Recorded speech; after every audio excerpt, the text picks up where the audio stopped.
Welcome, Aquarius. This is Regina from Pacific Tarot, and I am going to do a tarot reading for the month of February that covers your communal, your position in the world, your perspective, your home life, and your significant relationships. And I will pull an oracle card at the end to summarize the reading for you.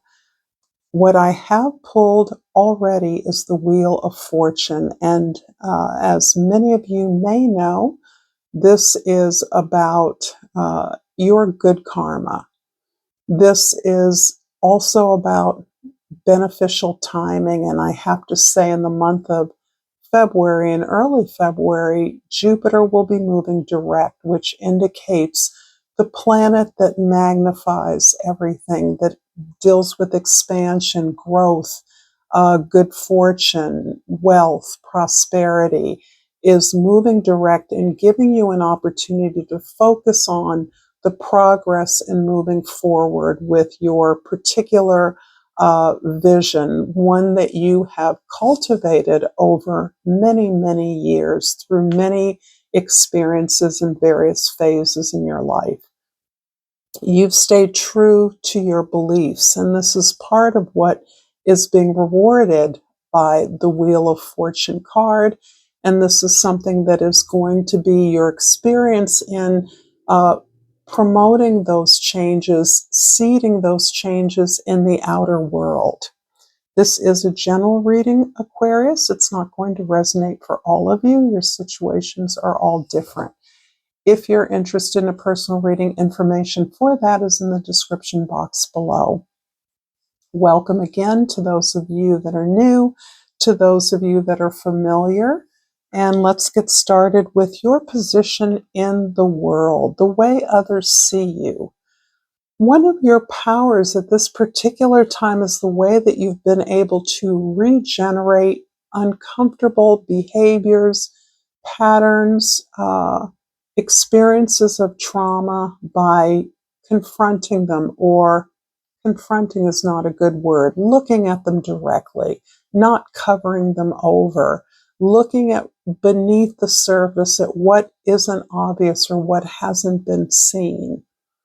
And you've done that in your own life, and sometimes this can be recovering or looking closely at the places where we feel shame or discomfort. And for many Aquarians, the experience of being different, marginal, and outlier is one that has been accompanied with a sense of shame, a sense of inadequacy, a sense of not belonging. And this sense of not belonging has engendered, depending on whatever experience of this you've had in your life, at what point, but the sense of shame that comes from knowing you haven't done anything wrong, but perhaps that you feel wrong. You feel out of time, out of place, looking for your home. Where do you belong? And because you've looked at that, because you've faced that and come to recognize that you have access to information that is not privy to everyone, you're extremely open to various channels of information. And I know that the scientist Einstein talked precisely about this, that many of his ideas and information didn't come from books or things that other people said. He was open to channels of information. I believe you share this gift, this talent. And realizing that, acknowledging that you have learned to cultivate this source of information through this sacredness of your own space, your own silence, your own stillness, perhaps indicating a meditation practice. Somebody hit somebody outside. I don't know if that's confirmation or not, if you heard that. But I do think that you've learned that, in fact, contrary to not fitting in, you actually have an entire community of supporters around you. You have access to energy that sees you, that recognizes you, and that has helped you to understand that your unique gifts are because you have a unique contribution to make to the world. In the first house, the Six of Pentacles, and this is your perspective, what you're consciously working on in your daily life. And this is particular for the month of February, but anytime that you see this reading, it should be helpful to you, and that is my intention. The Six of Pentacles is indicating the way that you do energy exchanges with people. So this is all kinds of exchanges of energy that most prominently feature money and love. You understand that it is the way that you evaluate the needs of yourself, your desires, the way that you claim and ask for what you want, and the way that others are encouraged to do the same, that is the foundation of productive agreements. This can even be contracts that you're responsible for, understanding that everyone has a stake in something that is always negotiable. As relationships mature, as time passes, as exchanges of energies become routine, these things are always negotiable. There's never any finite stop or frame that should be defining an agreement between you and others or you and another. And this is true in all relationships. The more clear each party is about what they want at the start and what they're willing to exchange for it, the openness, the willing to entertain alternatives to something that maybe doesn't fit in the conventional form, is what determines the success and creates a sense that everyone's pulling their weight. This minimizes the sense of resentment that you may have experienced in the past when you, in fact, have carried the weight, have done the work, have provided, have taken on the responsibility or accountability for work that others were, in fact, required to do as well. So this is really elevating your relationships because you now assume that you have something of value, you are something of value, and understanding that is the healthy starting point for any agreements or contracts that you engage with or that you create. In the fourth house, the house of your home, your foundation, the Three of Wands, I see you busy setting up a new business, a new project, a new opportunity for yourself by focusing on what is less familiar to you, pointing your considerable services and values towards an unfamiliar community, location, or position. You're looking at the world, you're making contacts, you're researching ideas, and you're waiting for some of the feedback, some of the potential collaborators you'll be working with. You understand that your project, your business, whatever it is you're promoting, is simply a vehicle for a collaboration with others. And this is very much part of the change that you're making in the world, a different way of working with others. You can be the CEO of your own company. It doesn't alter the fact that you have learned that you get more out of people by engaging them in the process of work, how work is done, what are the goals. These are things that you come to by agreement with your team. This also maximizes participation from a good place and also allows others to share in the success. In the seventh house of relationships, we have the Three of Swords, and everybody's been getting this. This is the traditional broken heart card. In your case, I think it speaks a little bit more about this sense of not belonging, how you learn to manage this experience of rejection. And ultimately, it is often said that rejection is a form of protection, but we have to get there. And in some cases, you now understand that you've given away your power. You have offered up your services or your talents to those who not only perhaps didn't ask for it, but also were not in a position or did not desire uh, um, uh, to accept that. We're not interested in a interactive relationship, didn't want the participation in what you were offering. And that is indeed hurtful. But what that has caused you to do is to understand that whatever heartbreak, failures, as well, disappointments that you've participated in and that have deeply wounded you, that have hurt you, is in part based on your activity as well, your action, your inclusion, your desire, your chasing down as well. So there's a way in which you, in taking responsibility for that heartache, remove the onus of blame on the other party or parties. By taking on that accountability, you realize that actually what you've learned about yourself and what is what you do want, not what you don't want. And that, in fact, who you are is also been reflected to you through these disappointments.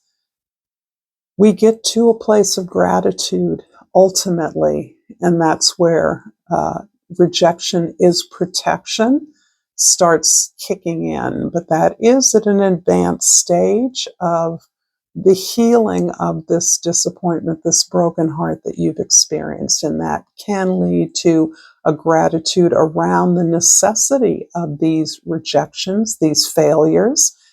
We all know that failure is an absolute large component of success.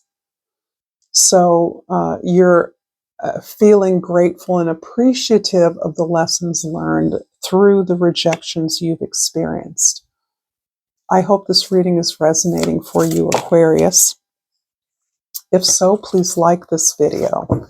I'd love to hear your thoughts and comments, particularly Aquarians, as my sense around your life path with Pluto moving into Aquarius is being jolted tremendously.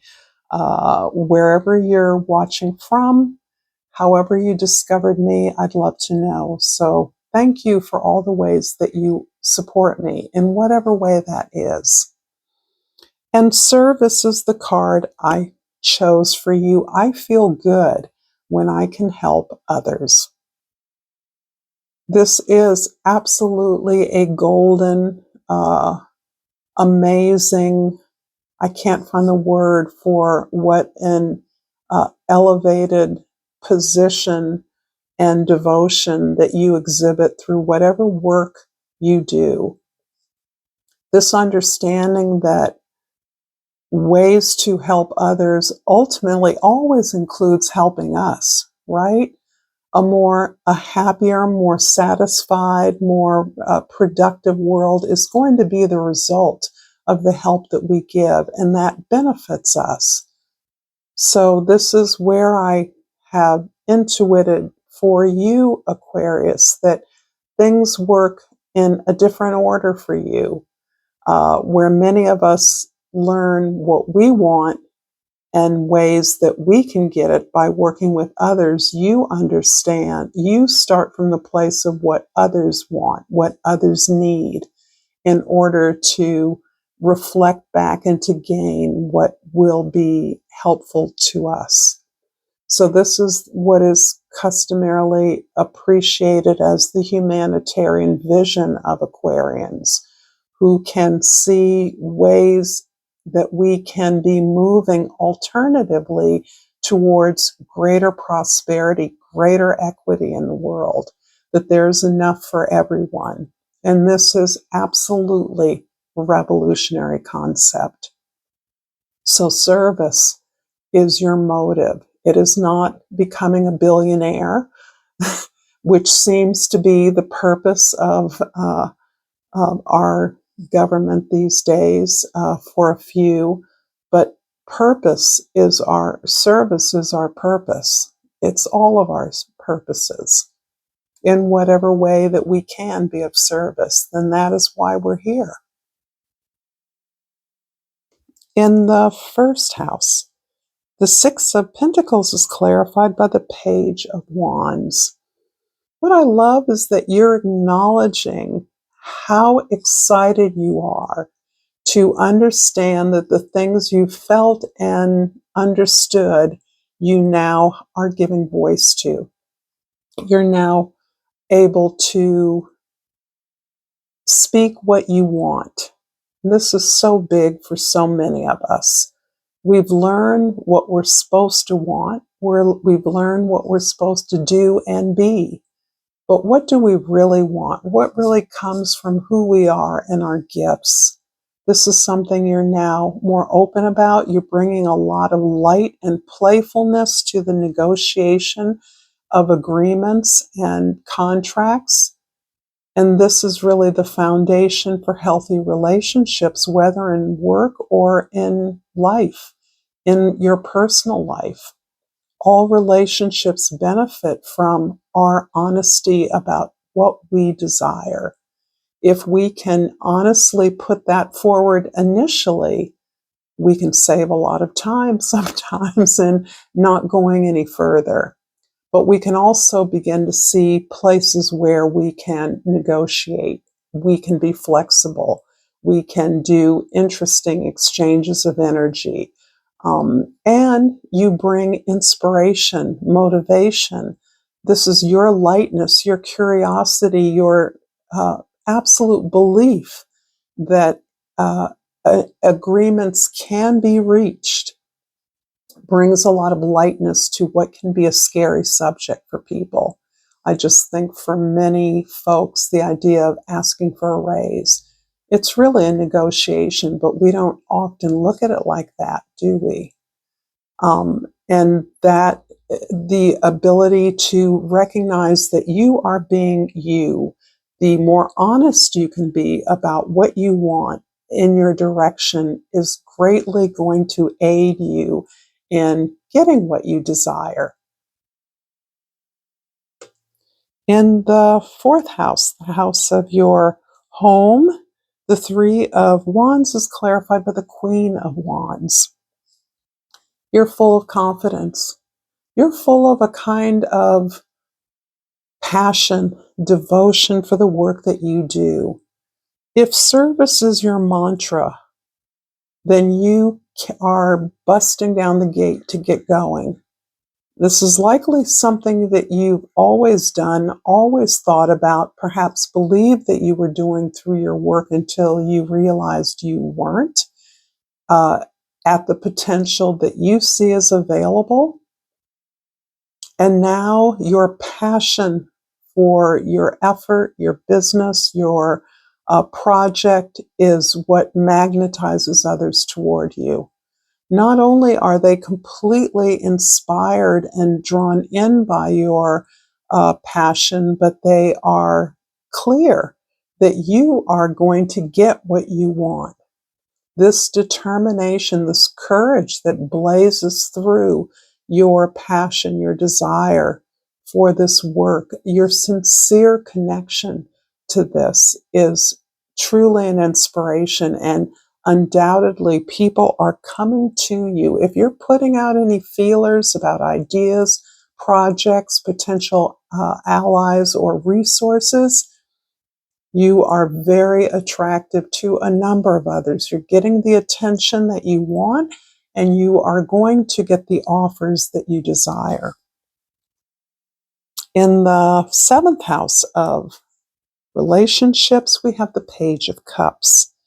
And it's interesting, 2 pages so far indicate your willingness to start fresh. You realize that you have released a lot from the past, and you, as all tens in the Wheel of Fortune show, you are making a major transition to a whole new level, to a whole new phase. of your purpose. And here you bring an open heart to an experience of really dealing with rejection in the past. Rather than closing you down, making you bitter or resentful, you're actually realizing that your talent, your imagination, your creativity helps you to see the value in the lessons you've learned, how they've readied you, how they've prepared you in ways you never could have imagined, for new love, for new devotion, for a new openness of self, a new sense of being whole, of being able to provide the love, the attention, the care, the respect for yourself that is required, but also the deep connection to yourself helps you to attract others that are also whole, that also are empowered to work with you towards whatever it is that you identify as your goal beyond your relationship. So this really is the beginning steps of a whole new approach to love and productive work, fulfilling devotional work. In the 10th house, the moon card is clarified by the judgment card. Wow. You have elevated your awareness. Your consciousness is exploding with connections around how you can activate and empower a vision that finally is making sense to you, that finally is giving you the access to your purpose, allowing you to advocate for the things that you believe can be put in place to create a better world. This is all about understanding that you finally heard the call and you have all the experience necessary to make this experience, this opportunity successful. There may be some big opportunities coming towards you that you get to make decisions about very quickly. And I do believe some productive contracts are going to emerge out of that in fairly quick time, quite possibly within the month of February, but certainly beginning in early February. And I'm going to finish off this reading with an oracle card, and I pulled out the Angel Aura Quartz. And the key words are lighten up. You can see with such a powerful purpose, with such a powerful connection to the world, with such an enthusiasm and illumination about what simple shifts can change all of our experiences, the need for humor and lightness and a connection with others that is playful, that offers information rather than dictates or commands, is so needed during these chaotic times. So thank you, Aquarius, for this reading. Until next time, namaste.